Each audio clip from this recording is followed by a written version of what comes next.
Tawagan ko nga ito si ma'am. Kasi last time binabahan ako ng telepono. Hindi ko alam kung bakit.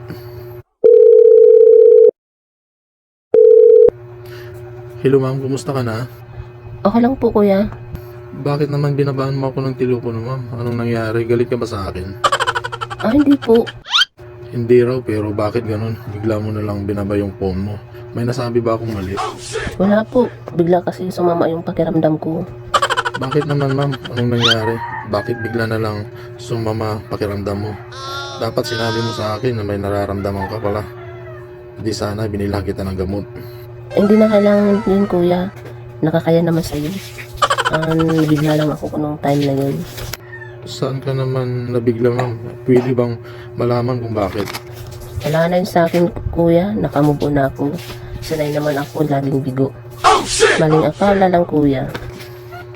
Ay ganun ba? Akala ko kasi nagalit ka sa akin kaya mo ako binabahan ng phone. Teka ma'am, bakit naman nasabi na sanay ka na mabigo? Hindi kita maintindihan at isa pa, anong maling akala pinagsasasabi mo? Ano po kasi, akala ko kasi wala ka pang asawa. Kaya yun, biglang isang kaibigan mo, baka mamaya pagsilusan pa ako ng asawa mo. Alam mo naman na ako lang mag-isa dito sa bahay. Walang makausap, di ba?